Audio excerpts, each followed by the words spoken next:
xamante ni moom moo di ca Maroc mu nekk daal visite boo xamante ni dafay daal di ñëw ci heure boo xamante ni naan post CAN bi CAN bi jàllee ak li xamante ni moom moo daal di xew ci CAN bi yëpp moom la PM Ousmane Sonko daal di dem ca Maroc donte nag préciser na lan moo waral li nga xamante ni moom moo daal di nekk déplacement foofu nga xamante ni moom moo ca Maroc naka ngay daal di jàngatee discours bu poignant bi nga xamante ni def na ko tey. waaw c'est vrai premier ministre moom je pense que mi ngi ñuy bëgg a tàmmal sax ay discours yoo xamante ni day nekk discours de voilà yu haute facture yoo xamante ni dana am benn niveau bi discours la boo xamante ne aussi ça vient à son heure. am ay précisions yu mu def rappeler que ni football ku ne xam ni yëfi émotion la. boo ko fekkee da nga koy dund surtout yenn niveau yi surtout une finale même. donc par essence dafay ànd ak émotion mais lu ci mënti am émotion loo xamante ni day wàccaat la. te bu wàccee ba pare relation yi day continuer léegi nag il faut que ñu xam bu émotion yi wàccee nan la ñu fas yéene continuer suñu ay relation ndax li ñu jot a dund pendant des années avant cette heure et demie bi nga xamante ni moom la ñu passé ci benn match de football émotion bi ñu fa dund ndax dafay sacrifier toutes les années de compagnonnage yi ñu amoon ou bien effectivement dañ koy dund comme émotion yi ñuy dund tous les jours mu créer des fois des tensions parfois mu créer de raffermissement des liens. Après ñu passer à autre chose daal di wéyal di doxal li nga xamante ne moo dox suñu diggante man je pense que option bi mooy mujjee wax mooy option bi gën te Ousmane Sonko foofu la waxee. bien sûr donc fi mu waxee mooy que ni li ñu boole moo ëpp li ñuy tàqale. donc li ñu boole moo jiitu fuuf cette finale li ñu boole tàmbali na avant moment bi finale bi di daw am na ay transactions yoo xamante ni mi ngi xew diggante Maroc ak Sénégal. bi final bi jeexee loolu ma ngay wéy di am. tey tension ambiante amoon na mais terewul ña nekk ay marocains te seen i intérêt nekk Sénégal ñu ngi koy sàmm ña seen ay sénégalais te seen intérêt nekk Maroc également ñu ngi koy sàmm kon final bi jeex na terewul loolu mi ngi loolu. léegi nag li nga xamante ne dafa xew ci foofu il faut que ñu xam ne ci loolu la te ñu yemale ko ci foofu. c'est-à-dire CAF. organisation la bu fi nekk bu exister ñu dénk ko football Afrique yenn saa yi mu am lu la neex yenn saa yi nga am lu la ci naqari su boobaa dañ koy régler ci cadre instance yooyu di gérer football yeneen instance yi nga xamante ne nag ñoom ñoo nekk ci yeneen fànn ñoom it ñu wëy di doxal li nga xamante ne moom la ñu seq. donc je disais tout de suite que ni li ñuy boolee ëpp li ñuy taxale parce que Maroc li ñu bokk dafa bari donc historiquement parlant dañuy yàgg di demalante. Sur le plan religieux li ñu ci diine liñ bokk dafa bari. ba ci ay tarixa liñ bokk dafa bari donc loolu yëpp dafa ñëw tegu économiquement parlant nag également li ñu bokk dafa bari parce que li intérêt Maroc yu nekk ci réew mi bari na Sénégal également tey boo génnoon ci mbedd mi léegi na jaay ma nangamu marocain tu vois. kon li ñu seex également mu nekk ci wàllu économie bari na loolu la Ousmane Sonko rappelé ko devant le peuple marocain rappelé ko ci kanamu ñi nga xamante ne ñooy les dirigeants marocains en l'occurrence seen premier ministre. jàpp naa ni discours la bu am solo bu mu tenir fa mu ko war a tenir. D'ailleurs même la rencontre boo xoolee on te dit que depuis 13 ans teniruñ ko ça montre à quel point relation yi nga xamante ne moom moo am diggante Maroc ak Sénégal nekk ay relations yu fixes. et puis ay relations yu stable parce que su fekkoon chaque jour ñu chamayewu chaque jour par exemple ñu jàppante chaque jour ñu am gitangaas et cetera c'est-à-dire su boobaa commission bi chaque fois dafay dajaloo pour mën a xool naka la ñuy préserver intérêt yi dox suñu diggante. mais buñ toogee pendant 13 ans dajawuñu te terewul. amul benn yoon boo xamante ne mën nañ ne les intérêts entre les deux pays c'est menacé ça veut dire que relation yi au-delà même des institutions dafa nekk ay relations yoo xamante ne dafa gën a sori dafa gën a ancré juste état ak yu demee noonu. mais dafa dem ba ci biir société bi loolu moo koy waral mu am cette stabilité maintenant après 13 ans certes il y a une situation buy déclencher et il faut en profiter parce que la situation exceptionnelle. il faut une démarche exceptionnelle boo xamante ne moom mooy ñëw imposer wu situation am na yàgg nañu bañ a kii ci loolu il faut que ñu ni ko Ousmane waxee ñëwuñu pour apaiser dañoo ñëw pour réaffirmer. voilà donc dañoo ñëw pour dëggalaat li nga xamante ne moo dox suñu diggante. voilà parce que la commission lan moo ko wundu lan moo tax ñu créer cette commission mixte bii ñuy wax parce que dañuy wax ne mi ngi am bii mooy 15e. fois ñuy rencontré wu ci cadre boobu. kon daan nañu rencontré wu lan moo ko wund dëggantaan mooy dañuy def à chaque fois bu ñu demee ba dox ay quelque temps ñu dajaloo Sénégal Maroc évaluer maanaam relation bi nga xamante ne moo dox suñu diggante partenariat yi dox suñu diggante est-ce que bii baax na est-ce que bii duñ ko saytuwaat est-ce que duñ xoolaat d'autres orientations et cetera après 13 ans avec un nouveau régime bu def daanaka 2 ans man pour man même bu situation bi amuloon. yàlla na ñu toog entre Marocains waxtaanaat xool orientation yi d'autant plus que Sénégal ci boppam dafa am vision bu bees dafa am plan bu bees. ni nga xamante ne noonu la jàppee ni souveraineté am noonu la ko war a tëggee diplomatie am noonu la ko war a doxalee et cetera donc loolu rek explication la bu fondamentale bu waroon mën a tax rencontre bi am boo ci mënee profité nag régler waale ci d'autres problèmes yoo xamante ne boo ko bàyyee mu perdurer maanaam mën naa yàq lu bari. ben il faut tout simplement en profiter même bu doon loolu kese moo ko tax a jóg maanaam calmer le jeu et cetera c'est de bonne guerre. C'est normal parce que li nekk enjeu ci gannaaw yëpp moom moo bari il y a beaucoup de Sénégalais yu nekk au Maroc il y a beaucoup de Marocains yu nekk fii ci Sénégal il y a beaucoup d'intérêt du Sénégal yu nekk foofu de vice versa. Et puis nga nekk ci benn relais boo xamante ni réew mi li mu bëgg mooy dox ci panafricanisme dox ci souveraineté Afrique et cetera te nga bëgg nga bañ ko nag ñenn ñi boole seen bopp ñu bañ a boole seen bopp le Maroc est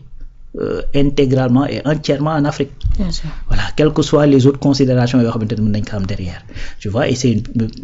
et en Afrique mi ngi góorgóorlu pour bokk ci les puissants d'Afrique. Donc loolu tu es obligé effectivement nga kii moo tax boo xoolee Ousmane demul moom kese dafa dem ànd ak ay ministres donc li muy wax nag naan du apaiser moo ñu fi tax a jóg c'est juste pour réaffirmer li la koy wane mooy délégation bi mu àndal. Parce que xëy na bu doon calmer la rek mën na dem ànd ak diplomate yi donc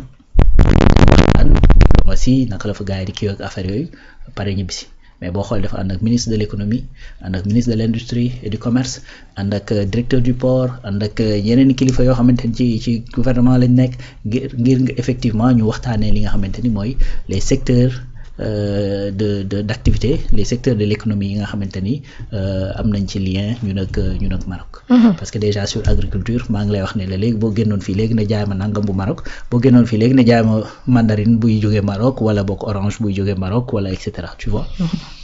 te côté boobu également ñoom wax dëgg yàlla góorgóorlu nañ ci ba avancer ci bu baax a baax ci wàllu mbay ak yooyu. mu ngi noonu mu nekk lu am solo loo xamante ni nii bokk na ci discours bi nga xamante ni moom moo Ousmane Sonko daal dina koy tenir foofee nga xamante ni moom moo ca Maroc ci lamit li nga xamante ni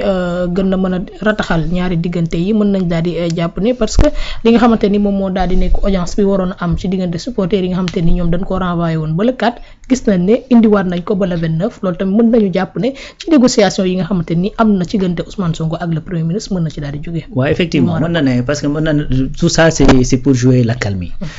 maanaam pour calmer nerfs yi et cetera parce que nerfs yi bon ci ñenn ñi ba léegi tamit seddagul là aussi il faut le dire parce que problème boo ko bëggee régler il faut nga jàkkaarloo moom xam ne déjà reconnaître ne problème dafa exister. Problème bi exister mooy final bi am na ñëpp teg nañ seen bët ni mu demee. ba tey jii nii toog di waxtaan ñi ngi waxtaanee final boobu. lii war naa am lii warta am war nañ def nii war nañ def ne et cetera donc ce qui veut dire que ci final boobu y a un problème. Parce que Sénégal sans le vouloir encore une fois dafa duut baaraam ci loo xamante ni maanaam mënoon na bañ a nekk intention am de. loolu sax taxul jóg ki nga xamante ni mooy Pape Thiaw li ko taxoon jóg mooy protéger ay jouram et puis fippu contre une injustice boo xamante ni dafa nekk di xew en live and direct àdduna wërngal këpp di ko seetal. mu protester contre loolu defu ko contre les Marocains da ko def contre effectivement les instances yi nga xamante ni ñoom ñooy diriger le football africain parce que ñoom ñooy désigner les arbitres. Il faut que ça soit clair chaque fois ma rappeler ko les gestes bi nga xamante ni moo xew ci final bi c'est pas dirigé contre les Marocains bien que am nañ nag lu ñu leen mën a reprocher quand même. Donc ce qui s'est passé ak stadiers yi ak ramasseur de balles yi et cetera donc xam nga am nañ lu ñu leen mën a reprocher en vérité même avant match bi fédération bi nu mu demee Abdoulaye Fall mi ngi lay expliquer que ni bi problème sécurité bi amee ak yu demee na moom moo dem bureau président fédération bu kii avant li ñu leen doon wax du ñun kaaf la pourtant bi yëf yi demee ba teng ba mu leer ne Sénégalais yi dañuy waajal dem defi li nga xamante ne mooy conférence de presse et pourtant c'est le président de la fédération moom mooy jël ses responsabilités woo ñi mu war a woo ñu régler les problèmes. Donc loolu am nañ lu leen mën a kii mais encore une fois li Pape Thiaw def dafa protester contre l'organisation contre ki nga xamante ne mooy CAF contre l'arbitrage foofu la yem mais nag yenn saay nga daal di gas foo xam ni ah ben nga génne loo xamante ni doo yaakaaroo woon ni fa nga koy fekk c'est ça qui s'est passé c'est-à-dire au-delà de li nga xamante ni moom la Pape Thiaw def dafa délier les langues xam nga ñun des fois même Sénégal sax da ngay gis loolu da ngay gis des fois dara di xew kenn du ko naqarlu da ngay gis ñoo xamante ni dañ koy sax di naqarlu seen xol duñ ko wax mais il suffit kenn ne lii du yoon rek nga gis ñëpp génn wax na dëgg lii du yoon c'est ce qui s'est passé ci final bi donc loolu am na frustration yi ñu ngi fii loolu mun ñu ko nier et tout ça maintenant nag bi loolu amee jàpp nañu ay concitoyens yoo xamante ni ay sénégalais lañ ñu tee leen ak yu ni mel su aurait été dans d'autres pays bu match bi jeexee dañ lay bàyyi nga ñibbi parce que dañuy xam ni yow ñëwoo pour sàcc ñëwoo pour agresser ñëwoo fa pour def attentat ni rien du tout. Football nga seetaan si woon comme football nag dafa ànd ak émotion nga am lu fa xew nga mer ñële mer ngeen dóorante ñu jàpp la ci bu yëf yi demee ba calme dañuy xam ni yow doo un malfaiteur da ngaa ñëwoon seetaan si football daal di mer dans d'autres pays bu yëf yi passé peut-être 48 heures wala dara bu yëf yi calme mu leer na fii amatul benn danger mais dañ lay bàyyi nga ñibbi quoi.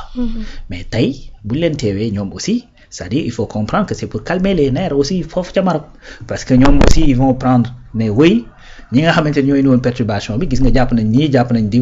diw def nañ ci rigueur def nañ ci li ci war dinañ leen juger et cetera pour calmer cette population. mais loolu nag état du Sénégal moo ko dul war a nangu. que ñu nekk agneau du sacrifice ñoo xamante ne dañuy jàpp ay sénégalais pour calmer le peuple marocain mais loolu doo ko forcer parce que c'est dans un pays souverain et libre ni ngay def mooy waxtaanee ko. à travers la diplomatie à travers effectivement état yi waxtaanee ko ba nga xamante ne danañ ci mën a def njàppandal bañ ci def woyofal ba nga xamante ne sa doomu réew yooyu danañ leen mën a même bu ñu leen taxawalee juger leen parce que loi yi loolu la permettre loolu la prévoir ñu juger leen def ci clémence nga mën a jël say doomu réew indiwaat ci fii ci Sénégal ñu ñëw doxi seen i yitte. parce que am na ñoo xamante ne bi ñuy jógee Sénégal dem foofu li leen yóbbuwoon mooy seetaani football te football ku ne xam na ni bañ na ko ba final dañ naan feetu football la donc d'ailleurs loolu tax muy am cérémonie. bu jë balaa muy commencer ak buy jeex parce que c'est une fête. maintenant boo fa demee ba mer dab la fa et tout ça loolu du woon sa intention ak yu ne mel je pense que loolu waxtaanee ko daal di trouver une solution bàyyi nit ñi ñu doxi seen i yitte loolu moo ci yàlla tout simplement donc loolu en fait mën nañ ko dugal ci cadre boobu et puis espérons que réellement sax que ci muy ci loolu moo ko waral bon man jàpp naa ko. parce que luñ pousse ba la 4 indiwaat ko le 29 xam naa ne ñàkkul ni am na luñ ko waxtaanee ba état du Maroc def ci peut-être jege sil ko noonu. mais c'est une bonne chose espérons que le 29 dinañ leen bàyyi. ñu ñi war a ñibbi Sénégal ñi war a doxi seen yitte foofu ci biir Maroc doxi seen yitte ci biir Maroc. voilà. noonu acca ba tey dañuy daal di des ci li nga xamante ni moom moo di cette visite au delà li nga xamante ni moom moo di xaritoo bi am ci diggante Maroc ak Sénégal lu toll ci 17 accords yoo xamante ni de coopération daal di nañu koy signé ci diggante Maroc ak li nga xamante ni moom moo daal di nekk Sénégal loolee nag ñi ko daal di teewee si ñu ko bokk na ci ay ministres ak ay directeurs généraux yoo xamante ni ñoom ñoo nekk fi nga xamante ni moo di Sénégal ak ci Maroc bokk ci secteur yu bari Alaaji Rawal lu ci mel ni enseignement supérieur lu ci mel ni sécurité routière infrastructure portuaire ak développement industriel